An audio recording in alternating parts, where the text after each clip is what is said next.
Le gouvernement est aux abois. Il n'y a plus un fifrelin dans les caisses. Du coup, on cherche de l'argent partout. On cherche tous les moyens possibles et imaginables de vous piquer de l'argent. Tout est sur la table, tout, sauf le coût des migrants clandestins, parce que ça serait raciste. Bonjour et bienvenue dans cette nouvelle vidéo de DME en direct. Comme toujours, si vous n'êtes pas abonné, je vous suggère de le faire et de cliquer sur la cloche pour être prévenu lorsque je sors une nouvelle vidéo. Et si vous voulez aider la chaîne, c'est sur la boutique que ça se passe. Je vous en parle en fin de vidéo. Juste une chose, c'est le dernier jour où je vous fais la livraison gratuite. C'est aujourd'hui le dernier jour. Alors, on va démarrer cette vidéo. Vous savez, le gouvernement est complètement aux abois, hein. Aujourd'hui, si vous ouvrez un journal, l'une des premières choses que l'on vous dit, c'est qu'il va y avoir une taxe sur ci, un impôt sur cela, qu'on va diminuer tel avantage, qu'on va aller chercher de l'argent dans vos poches. On a d'abord parlé de décaler les revalorisations des retraites de 6 mois et comme ça s'est trop vu, le RN a fait les gros yeux. Du coup, Barnier est revenu en arrière et on cherche maintenant, comment on va pouvoir piquer du fric aux retraités sans que ça se voit trop? On a parlé également de taxer ceci ou cela. Évidemment, au début, c'était forcément les très grandes entreprises et puis forcément les extrêmement riches. Mais comme ça ne reporte pas assez, on va chercher de l'argent un petit peu partout. Et par exemple, on va aller chercher de l'argent sur l'assurance maladie en vous remboursant moins vos frais de maladie. Alors, ça sera pris en charge évidemment par les mutuelles a priori, mais les mutuelles, elles, qu'est-ce qu'elles vont faire? Elles vont juste augmenter leur prix et donc ça vous coûtera des cotisations en plus auprès de vos mutuelles parce que les mutuelles sont quand même nettement mieux gérées que l'État, elles refusent de faire des pertes. Mais il y a un éléphant dans la pièce que l'on ne veut pas voir. Je vais vous le montrer en plusieurs chiffres, plusieurs petites vidéos, vous verrez, c'est énorme. Il y a un éléphant dans la pièce qu'on ne veut surtout pas voir, c'est les clandestins. L'argent qui part à cause des clandestins. Le fric que ça nous coûte. Ça, il est interdit de le remettre en question parce que ça serait raciste. Je ne vois pas en quoi le fait de vous ponctionner davantage est mieux que le fait de gérer l'immigration du pays, mais c'est visiblement le choix qui a été fait. Alors, premier exemple que je vais vous donner. On parle de diminuer votre rémunération, pas votre rémunération, pardon. On parle de diminuer les remboursements de sécurité sociale. OK. Ce qui va entraîner de facto une prise en charge supérieure pour les mutuelles ou un reste à charge plus important pour vous. C'est-à-dire que l'État va peut-être décider que vous serez obligé, quoi qu'il arrive, de payer un petit peu plus cher votre médecin et que ça sera un petit peu moins remboursé. Ça peut être une solution, mais la solution la plus évidente, ça sera plutôt de dire que c'est les mutuelles qui payent plus. Et forcément, vous doutez bien que comme les mutuelles sont des organismes beaucoup mieux gérés que l'État, elles ne vont pas accepter de faire des pertes. Et comme elles ne vont pas accepter de faire des pertes, elles vont augmenter vos cotisations de mutuelle. C'est évident, c'est écrit d'avance, c'est comme ça que ça se passera. Eh bien, est-ce que vous savez que l'économie que va faire l'État avec ça, c'est à peu près 1 milliard d'euros? Oui, mais l'AME, l'aide médicale d'État aux clandestins, c'est 1,2 milliard d'euros. C'est plus d'argent. Mais ça, il est interdit de remettre en cause l'AME. Pourtant, l'AME, vous allez voir la vidéo, hein, mais pourtant, l'AME, vous l'avez vu dans une autre de mes vidéos, ça permet notamment de recoller les oreilles, hein. Parce que si l'AME, c'était soigner la lèpre ou la peste bubonique ou le cancer en phase terminale, on dirait, bon, on ne va pas les laisser crever devant l'hôpital. Donc, on va être obligé de les prendre en charge. OK. Sauf qu'au bout de 9 mois, je vous ai mis une vidéo déjà là-dessus, au bout de 9 mois, le clando, il peut demander à se faire recoller les oreilles, à se faire une rhinoplastie, refaire le nez. Totalement à vos frais, hein. À vous, si vous le faites, ça va vous coûter de l'argent, mais lui, c'est gratuit. C'est vous qui payez l'intégralité. Est-ce qu'on ne peut pas remettre en cause l'AME? Alors, je vais vous laisser écouter, c'est un tweet d'Alexandar Nikovic, que je ne connais pas, hein, donc voilà, peut-être que c'est quelqu'un de connu, mais enfin moi je ne le connais pas. Mais je trouve, assez intéressant ce qu'il dit. Le gouvernement veut baisser la prise en charge des consultations médicales à 60% pour les Français et les étrangers légaux. Économie, 1 milliard par an. Mais pas question de toucher aux soins gratuits pour les clandestins, censés être expulsés. Coût 1,2 milliard. Leur idéologie se fait toujours sur le dos des Français. Je suis désolé, mais c'est quand même plutôt vrai, hein. Donc je vais vous laisser écouter la vidéo. Alors comme d'habitude, vous savez que parfois YouTube me demande de supprimer certaines vidéos. Donc encore une fois, si vous ne pouvez pas voir celle-là, parce que j'ai dû la supprimer en montage par YouTube, bah, vous allez, c'est le premier lien dans la description de ma vidéo. Le fait de passer effectivement sur le remboursement des consultations médicales de 70% à 60%. Je rappelle que le reste doit être... donc c'est les mutuelles des gens qui cotisent à une mutuelle qui doit rembourser. Mais écoutez, j'ai du mal à comprendre. Et la mutuelle va vous facturer, enfin, ça peut pas être autrement. Quand j'entends ça, parce que nous, ça fait des années qu'on dit, écoutez, il y a une anomalie en France, les personnes qui sont en situation irrégulière, les clandestins, quand ils vont chez le médecin, par exemple, ils ont des soins totalement gratuits, c'est ce qu'on appelle l'aide médicale d'État, et ça coûte 1,2 milliard à l'année. Là, ce qu'ils veulent mettre en place, ça coûte ce serait une économie d'1 milliard d'euros à l'année, et ça sera au détriment de l'ensemble de la population, des Français et des étrangers en situation régulière, qui, eux, doivent cotiser à la sécurité sociale et payer en plus une mutuelle. Mais il s'agit d'une injustice profonde, en fait. Et on ne peut pas nous dire depuis des années 1,2 milliard, ce n'est rien, et ensuite le faire payer à l'ensemble de la population qui cotise en disant mais si, bah vous allez être moins remboursé quand on voit le nombre de Français qui déjà parfois se freinent pour certaines consultations médicales. Et je viens de voir qu'il est député européen, hein. C'est écrit à l'image, mais je ne le savais pas. Mais député RN. Mais il a parfaitement raison, je suis désolé. Il a parfaitement raison. On ne peut pas, dès qu'on dit AME, on dit mais ça ne représente rien, ça ne représente rien. Ok, mais pourquoi dans ce cas, vous réduisez ce à quoi ont droit les Français et les immigrés en position régulière d'1 milliard? Si ça ne représente rien, foutez-nous la paix. Continuez à nous rembourser comme vous aviez l'habitude de le faire. Mais si ça représente quelque chose, ce sur quoi je suis parfaitement d'accord, eh bien dans ce cas, arrêtez l'AME. Ou alors cantonnez-la au cas extrêmement grave. Moi, je comprends que même un clandestin qui est en phase terminale de cancer ou qui a la peste bubonique, on le prenne en charge. Parce qu'on n'a pas envie que la peste bubonique se répande ou que on ne va pas le laisser mourir d'un cancer en phase terminale devant les portes de l'hôpital. Mais en dehors de ça, pourquoi on prend en charge le recollement des oreilles? Pourquoi on prend en charge la rhinoplastie au bout de 9 mois? T'es clandestin, t'as échappé à la police pendant 9 mois, bravo, t'as le droit à une rhinoplastie. Il y a un moment, est-ce que c'est vraiment normal, quoi? Est-ce que c'est vraiment normal? Et je suis d'accord, c'est Le deux fait de passer idéologies, c'est-à-dire effectivement sur le qu'ils n'ont qu'une peur, c'est qu'on puisse les traiter de racistes. Ils n'ont qu'une peur, c'est qu'on puisse les traiter de fascistes. Alors ils préfèrent venir faire vos poches, que d'agir sur le problème des clandestins. Moi, ça devient quelque chose que je ne comprends pas.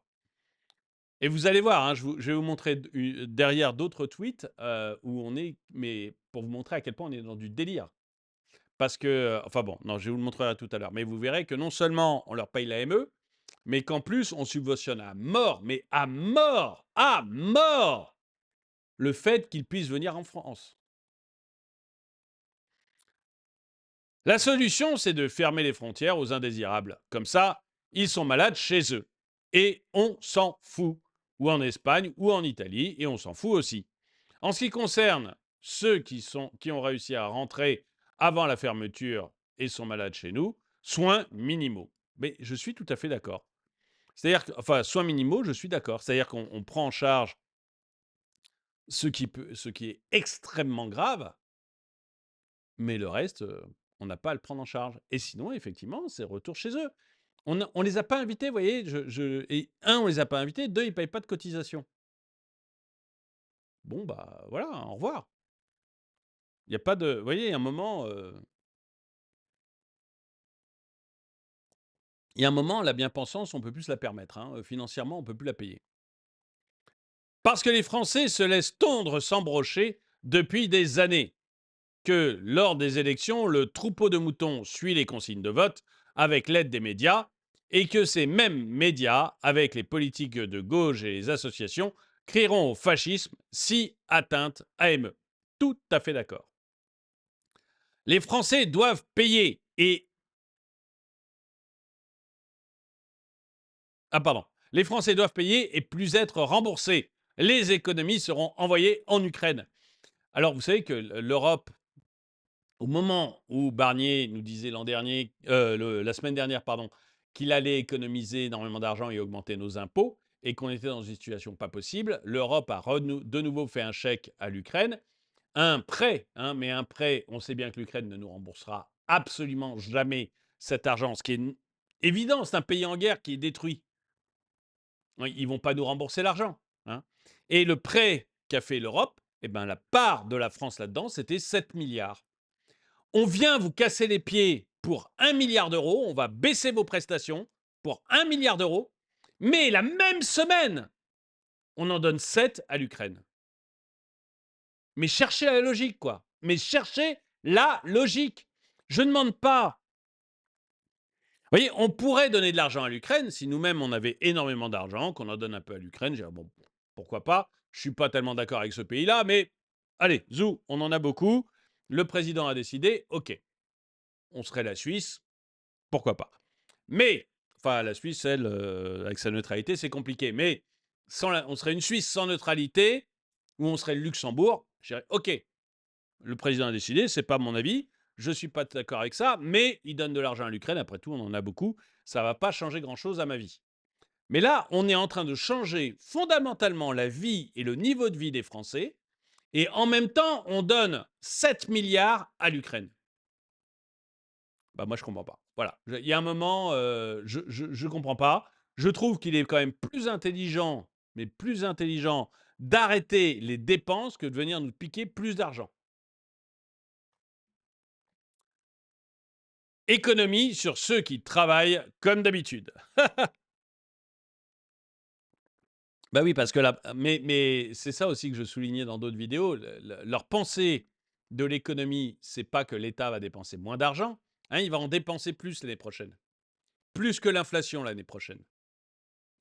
C'est-à-dire qu'on a 41 ministres, l'Assemblée nationale nous garantit qu'il n'y a pas un fifrelin à leur prendre, que leur budget est aux petits oignons.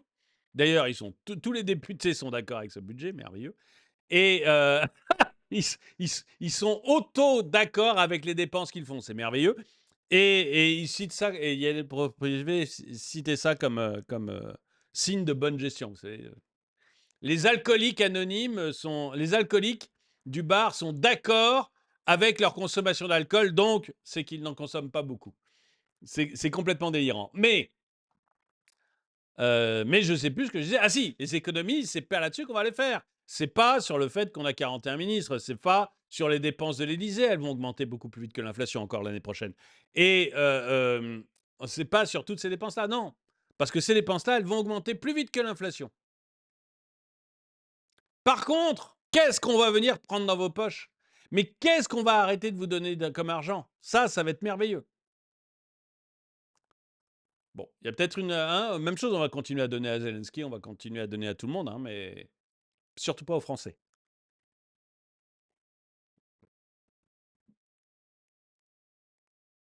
Quand je pense que pendant les 45 ans passés en Allemagne, j'étais remboursé à 100%. Il n'y a pas que l'Allemagne, hein. C'est ça qui est incroyable, hein. Mais bon.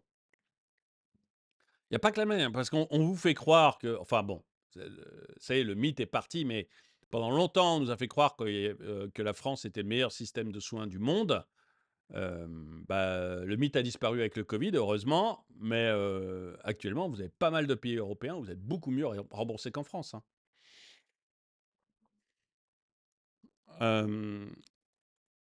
Les contribuables vont donc payer 2 fois. Une fois par leurs impôts, une fois par le déremboursement des soins pour lesquels ils ont payé. Exactement. Mais la maladie, c'est une assurance. Hein. Ça ne devrait pas être... Vous voyez, Enfin bon, allez, je passe. Et pour ces clandestins qui n'auront pas les moyens de se soigner, vous proposez quoi? une salle isolée où on les laisse attendre que ça s'aggrave. On pourrait appeler ça les salles d'agonie. La justice sociale pour les Français ne doit pas détruire notre humanité. Mais les clandestins, c'est des gens qui n'ont rien à faire là. Les clandestins, c'est des gens qui n'ont rien à faire là. Alors, s'ils sont sur le point de mourir ou qu'ils arrivent avec une maladie type peste, euh, ok, on soigne. Mais encore une fois, on n'a pas à soigner le reste. On a à les foutre chez eux, à les renvoyer directement chez eux. Et pour enfin voilà, et encore une fois, tu vois, Dimitri, c'est bien de nous raconter ça, mais encore une fois, aujourd'hui, un clandestin qui est depuis 9 mois en France, il peut se faire recoller les oreilles. Moi, tu peux me dire que c'est une salle d'agonie quand tu te fais pas recoller les oreilles, mais j'ai du mal à le croire.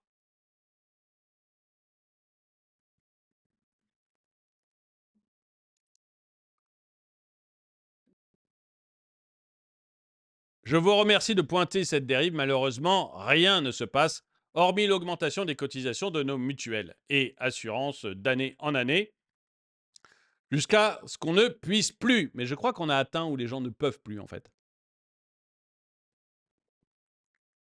Mais on verra ce que ça donne dans le futur, cette histoire. Alors, je vais vous passer autre chose. Ça, c'était l'AME. Donc déjà, vous pouvez me dire si vous pensez comme moi, parce que je le pense, qu'il faut supprimer l'AME. Mettre un système d'absolue urgence, parce que on n'acceptera pas que des gens meurent devant un hôpital. Donc, on a besoin, la société ne peut pas l'accepter. Donc, on a besoin d'un système pour l'absolue urgence. L'absolue urgence, mais pas le reste. Et encore une fois, qu'on ne me parle pas des contagions, gna gna gna gna gna, il y a plein de pays qui n'ont pas la ME. Et spoiler, ils ne meurent pas du typhus. Donc, le côté la maladie va se répandre, etc., ça, c'est du pipeau de gauchistes ou de médecins qui gagnent grassement leur vie grâce à la ME. Parce qu'on ne peut pas négliger ça aussi. Donc, globalement, ça, c'est du pipeau. Et je pense qu'il faut supprimer totalement l'AME et remplacer ça par un truc d'absolue urgence. C'est-à-dire le pronostic vital est engagé.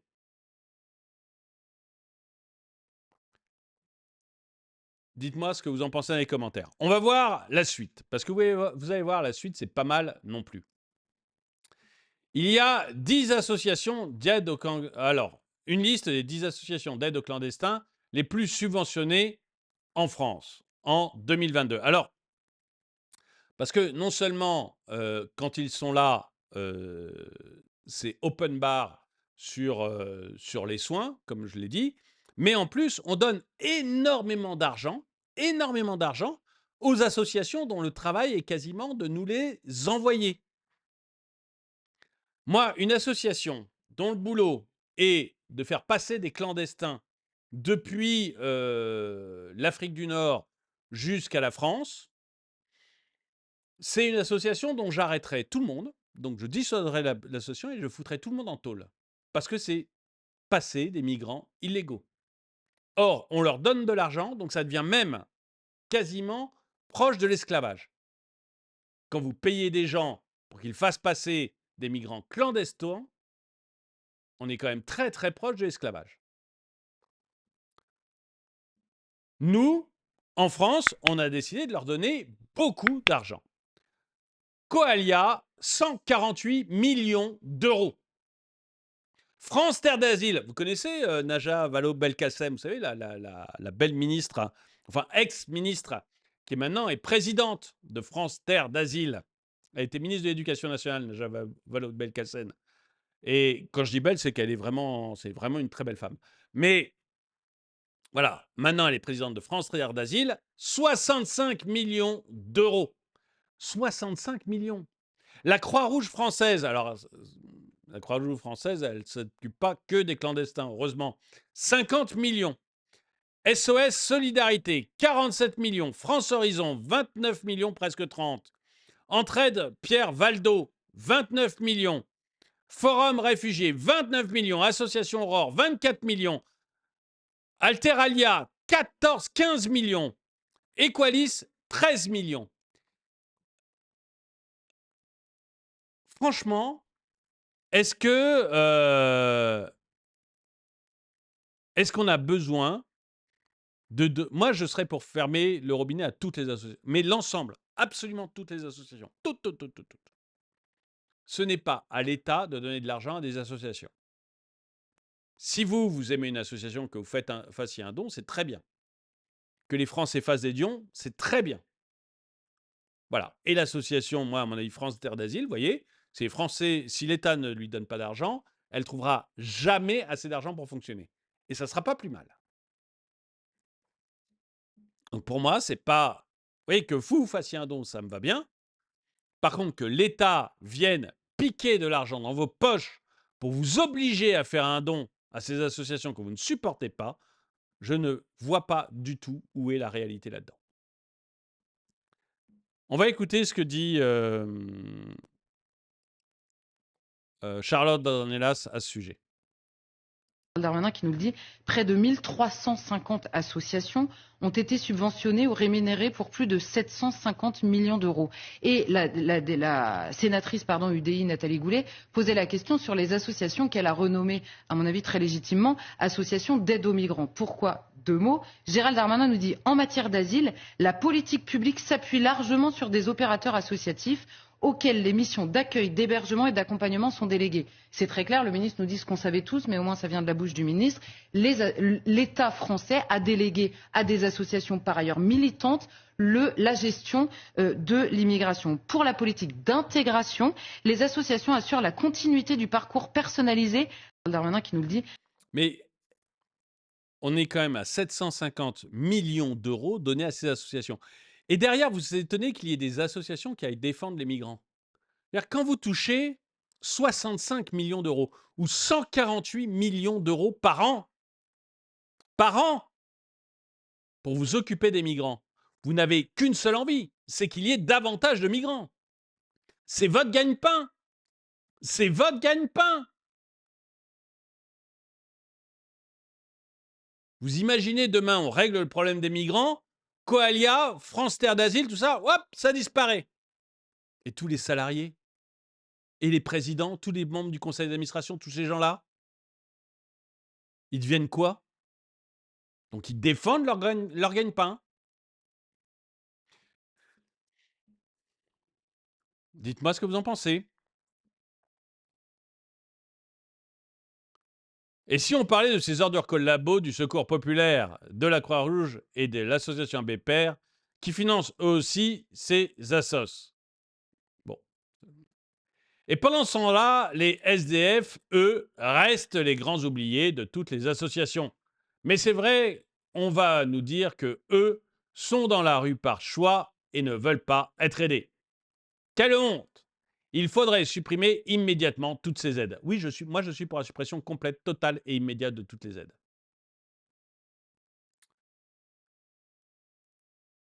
Alors, bon, j'ai pas écouté cette vidéo, donc je vais pas en parler, mais a priori, donc le Premier ministre hongrois et Clayton Morris disent que George Soros est en grande partie derrière l'invasion mondiale des migrants illégaux.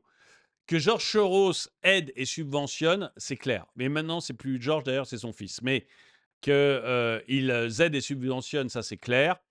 Est-ce qu'ils sont en grande partie derrière l'invasion mondiale des migrants illégaux? Ça, je ne peux pas l'affirmer.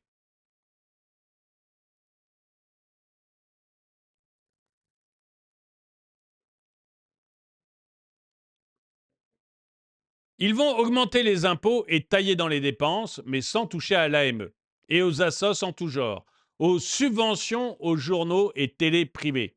Ils prennent les gens pour des cons. Oui, mais les gens sont des cons.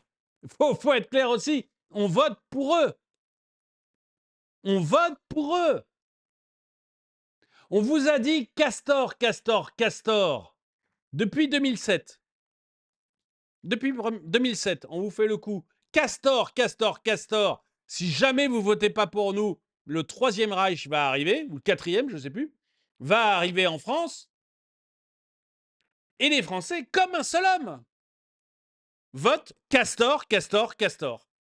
Vous savez, Mélenchon bordélise actuellement le pays. Vous savez que l'idée de Mélenchon, c'est quoi? c'est qu'il y ait des élections présidentielles anticipées. En se disant, si ça devient incontrôlable, Macron va être obligé de se barrer, élection présidentielle anticipée, je me retrouve au deuxième tour face à Le Pen, Castor, Castor, Castor, moi, Mélenchon, je deviens président. Et ce qui est terrible, c'est qu'il y a de bonnes chances que ce soit vrai. C'est-à-dire que les gens ne réfléchissent pas. J'ai passé une vidéo d'une vieille dame à Bruxelles, ou je vais la faire, non, pardon, je vais la passer cet après-midi. D'une vieille dame à Bruxelles, une bruxelloise. Une bruxelloise de gauche qui est née dans le quartier où elle vit actuellement. Et elle dit, mais je me suis très bien intégrée dans mon quartier à la population musulmane. Parce que la population de mon quartier a complètement changé, c'est que des migrants. Et je me suis intégré et ils m'ont accepté. Mais ma vieille, t'es née là. D'où tu dois t'intégrer? D'où les gens doivent t'accepter? Les gens qui viennent de débarquer, pourquoi ils doivent t'accepter? C'est toi qui es né là. Et je pense qu'on a vraiment toute une partie de la France où, voilà, oui, c'est des cons. J'y peux rien, c'est comme ça, c'est des cons. Ils pensent que il suffira de leur dire Castor, Castor, Castor, Quatrième Reich, Hitler, des trucs comme ça, et hop, ils iront voter pour le clone de Macron en 2027 ou pour Jean-Luc Mélenchon. Ils iront voter pour n'importe qui. Même s'ils sont en train de crever sous les taxes, même s'ils trouvent que c'est totalement injuste ce qui leur arrive et qu'on baisse leur remboursement alors que l'AME est maintenue, même s'ils trouvent ça, même s'ils trouvent totalement anormal de subventionner autant ces associations-là, ils iront voter Castor, parce qu'on leur dira. C'est comme ça. Voilà, moi je suis triste de le dire, mais j'en suis persuadé. Et pendant ce temps-là, on nous dit qu'il n'y a plus d'argent dans les caisses et qu'il faut augmenter les impôts. Mais tout à fait. Mais on vous prend pour des cons. Mais il n'y a pas de doute là-dessus. Hein. Quelle honte! Le seul pays où on fait payer les citoyens pour leur insécurité, leur remplacement. Non, non. La Belgique est très loin devant nous. Et je pense que la Belgique va être le premier peuple à disparaître. Et en tout cas, Bruxelles, peut-être pas toute la Belgique. Je ne connais pas assez la Belgique pour pouvoir parler de toute la Belgique, mais Bruxelles, c'est déjà bien parti quand même. Et on fait aussi beaucoup payer les Belges pour l'insécurité et le remplacement. Il y a quelques pays européens, tous les pays européens l'ont fait, et il y en a quelques-uns qui sont en train de revenir dessus, heureusement. Stop à ces associations d'escrocs. Redistribution aux agriculteurs, aux retraités, aux familles françaises dans la misère. Pourquoi pas? Oui, ou on arrête de taxer les gens. On n'est pas obligé de redistribuer. On peut aussi dire que l'État est merdique. Enfin, il y a un moment, qu'est-ce qui vous montre sur ces 50 dernières années que l'État fonctionne correctement? Notre dette n'a pas arrêté d'augmenter. Pas une fois on a eu un budget à l'équilibre. Quelle est la grande stratégie de l'État qui a marché ces 50 dernières années? Le Minitel?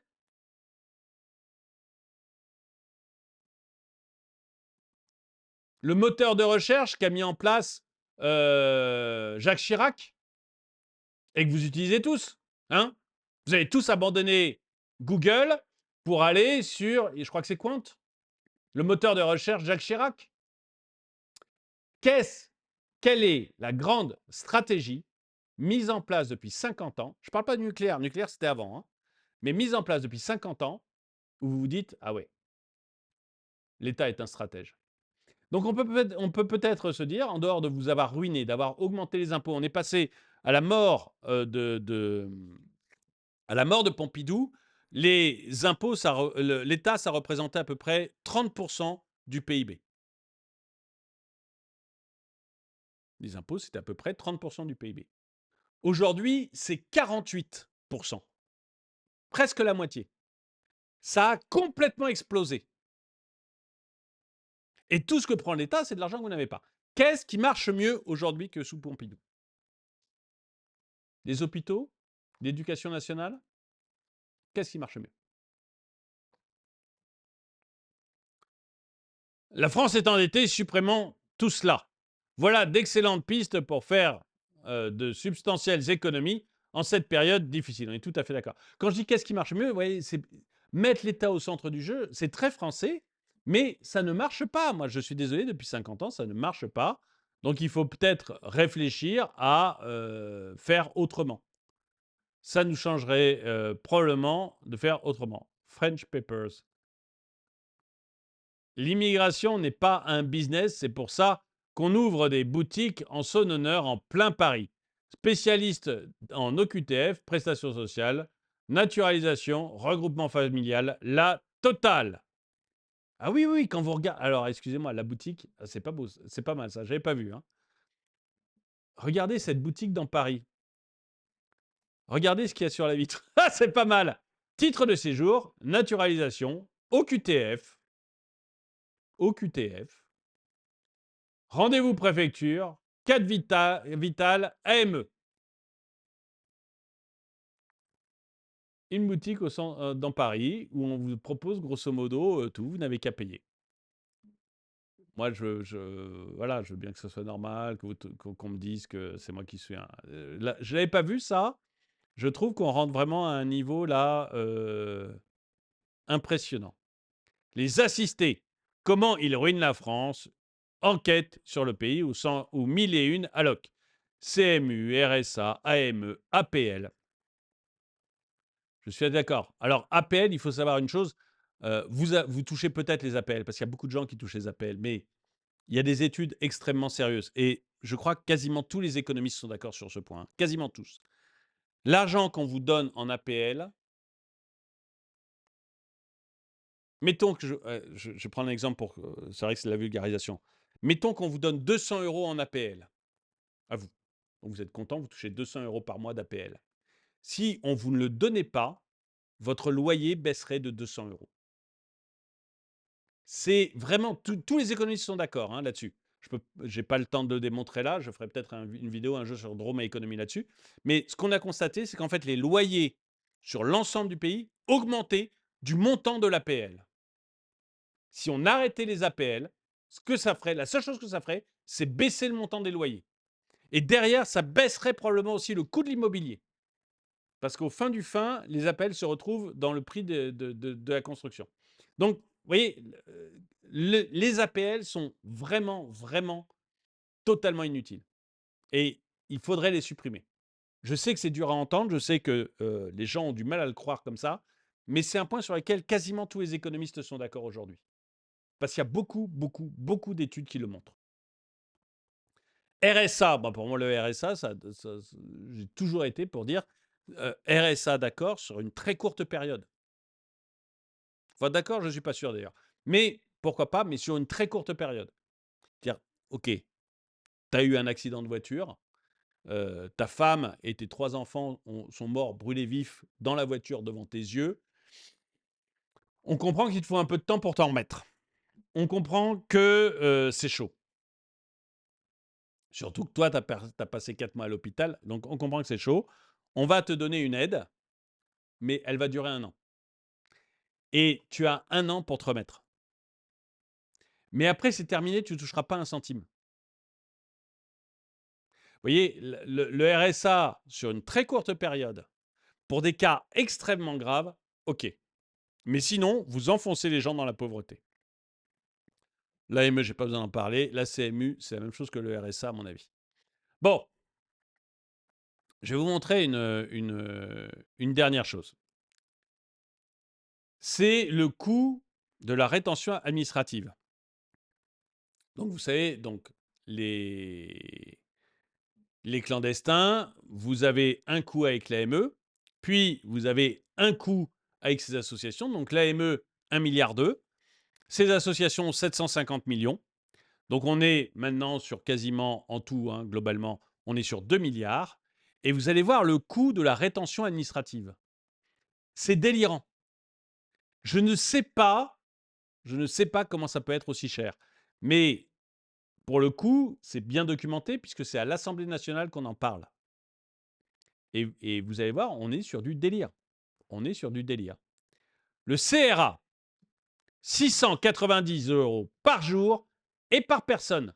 C'est l'équivalent d'une chambre au Marriott Champs-Élysées avec le pourboire.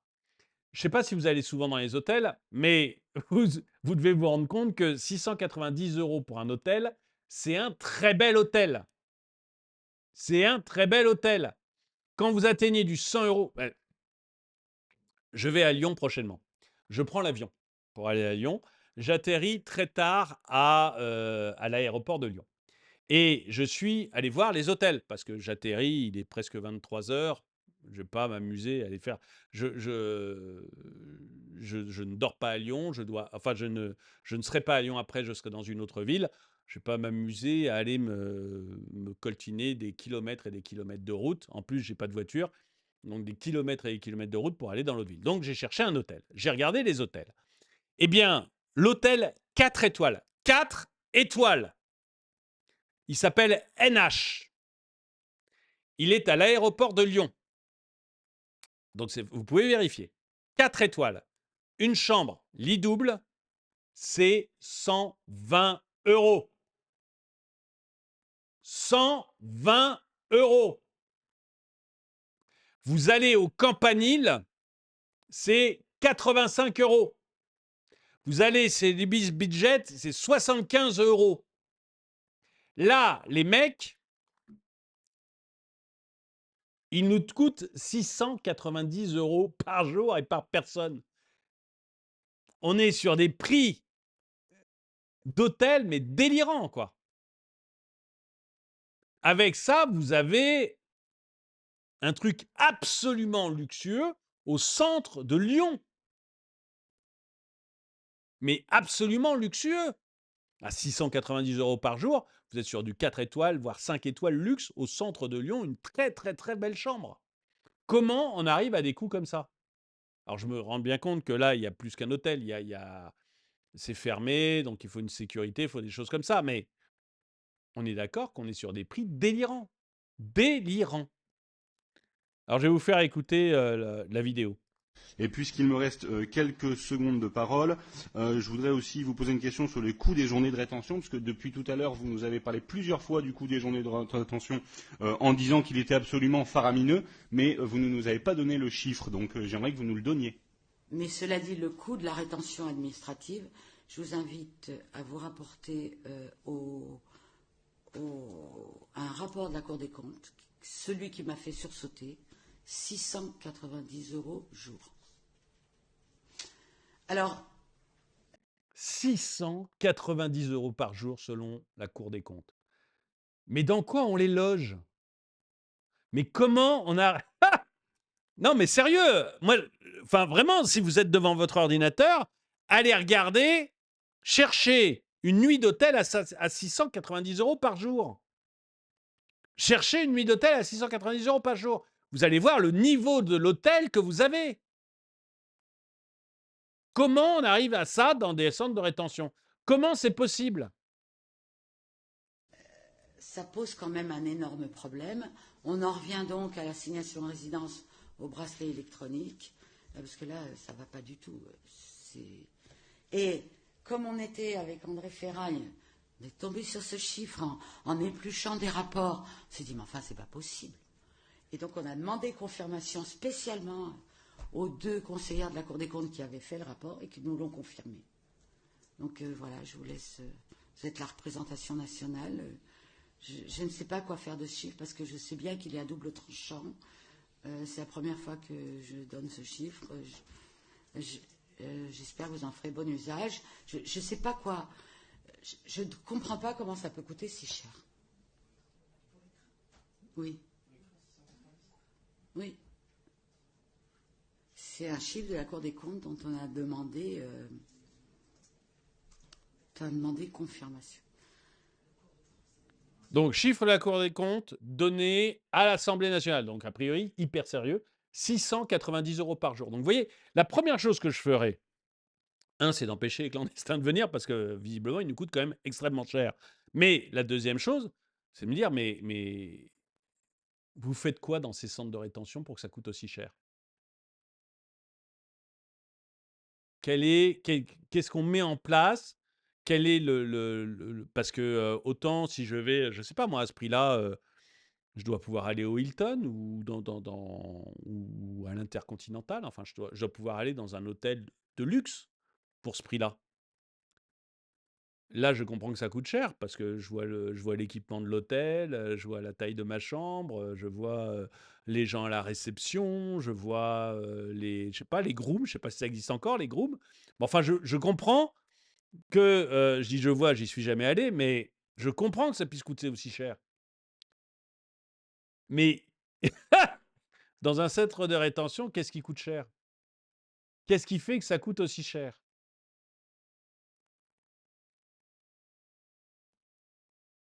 Qu'est-ce qui fait que ça coûte aussi cher? Donc là, il y a peut-être quand même un gros travail aussi à faire sur les coûts de l'administration.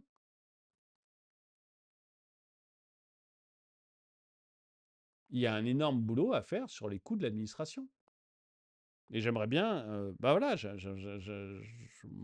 mon réflexe à ce moment-là, ça ne serait pas parler de bracelet électronique comme cette dame, ça serait de me dire, mais qu'est-ce qui coûte aussi cher dans l'administration? Il faut aller fouiller. Il faut aller fouiller. Aux frais des Français, ça signifie quoi? S'il vous plaît. Les migrants noirs africains suivent leur richesse et leur argent pillé en Afrique. Alors ça, c'est du pipeau, mais complètement, hein. Jacques Chirac disait remettons aux Africains ce qu'on leur a pris. Je ne sais pas s'il l'a dit. S'il l'a dit, c'est une connerie. Il y a mais alors moult études qui montrent que même par des prix Nobel d'économie, donc là c'est même plus moi qui parle, c'est carrément des prix Nobel d'économie, qui montrent bien que les colonies coûtent toujours plus cher qu'elles ne rapportent. Donc là, il n'y a aucun doute là-dessus. Et ensuite, les pays d'Afrique sont pauvres pour diverses raisons, mais l'une des principales raisons, c'est leurs gouvernants qui détournent l'argent massivement.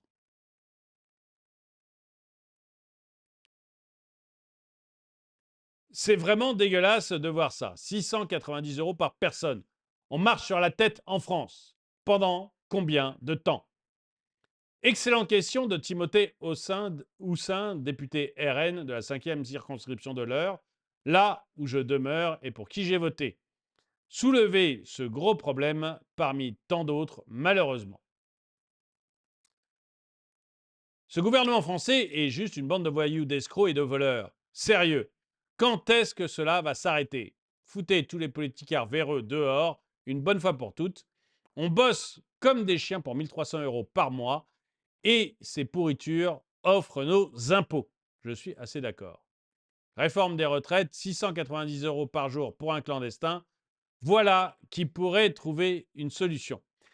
C'est même pas 690 € par jour pour un clandestin, ça c'est juste quand vous le chopez et que vous le mettez en centre de rétention. Mais le gars, il vous a déjà coûté l'AME, plus l'ensemble de l'argent qu'on donne à des associations qui sont là pour les aider. On peut se poser des questions. Les demandeurs d'asile coûtent une fortune aux Français. Carte de paiement de l'OFI, c'est quoi ça? C'est une carte bancaire prépayée associée à l'association pour les demandeurs d'asile, pour l'ADA. 300 €, plus accueil et hébergement, 530 €, donc 830 € par mois et par personne. Multiplié par 129 100 bénéficiaires, ça fait 1,3 milliard par an. Vous voyez, on cherche des pistes d'économie, mais ça, personne ne veut vous le donner. Personne ne veut vous parler de ces pistes d'économie. Vous n'en entendrez pas parler. Et je vous garantis qu'on ne fera pas un fifrelin d'économie là-dessus. On préférera baisser vos remboursements de sécurité sociale, augmenter vos cotisations d'assurance, baisser les retraites, que d'aller faire des économies là-dessus. Et si vous en parlez, on vous traitera de fasciste. Et si on ne vous traite pas de fasciste, on vous dira, mais ça représente qu'1,3 milliard par an. Oui, plus l'AME, 1,2 milliard, donc on est déjà à 2,5 milliards, plus, les aides aux associations, on est déjà à 3 milliards. Et on parle de baisser vos remboursements de sécurité sociale pour économiser 1 milliard. Là, il y en a 3 fois plus. On augmente vos factures d'électricité pour essayer d'encaisser 4 milliards. Donc quasiment le même montant. Mais on ne touchera pas à cela.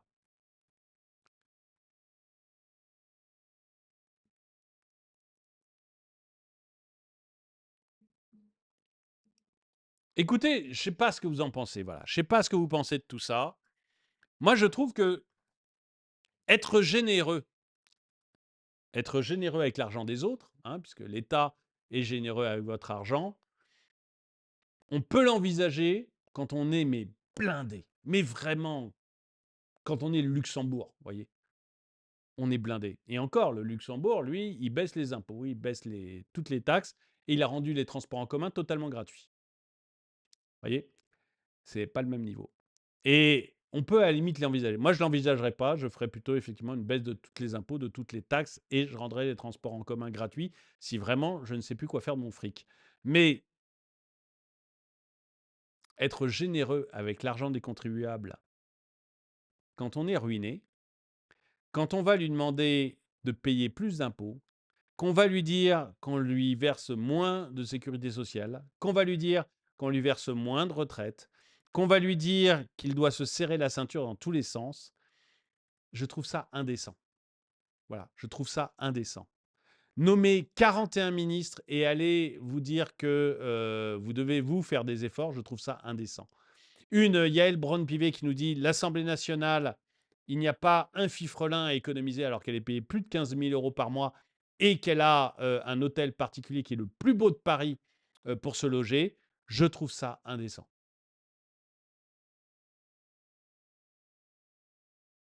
Dites-moi ce que vous en pensez dans les commentaires. Dites-moi si vous pensez que je suis un fasciste qui s'ignore, si je suis un vieux réac qui n'y comprend rien, ou dites-moi si vous pensez, comme moi, qu'on peut demander des efforts aux Français, parce que le pays est dans un état catastrophique, mais qu'avant de demander des efforts français, il faut que la classe politique montre l'exemple et fasse des efforts elle-même, en réduisant le nombre de ministères, en réduisant les budgets de tout le monde, pas en les augmentant plus vite que l'inflation. Et deux, que l'on s'attaque à des vrais problèmes, comme les clandestins, qui coûtent de l'argent. Et après seulement, quand vous aurez montré l'exemple, quand vous serez attaqué à des vrais problèmes comme les clandestins, alors vous pouvez venir demander de l'argent aux Français, demander un effort supplémentaire aux Français. Je ne sais pas ce que vous en pensez, dites-le moi dans les commentaires. Et si vous voulez aider la chaîne, c'est donc sur la boutique de la chaîne que ça se passe. Actuellement, c'est le dernier jour où je fais la livraison gratuite, donc profitez-en, on est le 8 octobre, c'est le dernier jour de la livraison gratuite. Vous pouvez trouver des mugs comme celui-ci, je ne m'énerve pas, je m'exprime. Vous pouvez trouver des polos comme celui-ci, c'est le socialisme tue mon polo. Vous pouvez trouver des t-shirts, vous pouvez trouver des casquettes, j'ai vu un bob hier, cette nuit, quelqu'un a acheté un bob.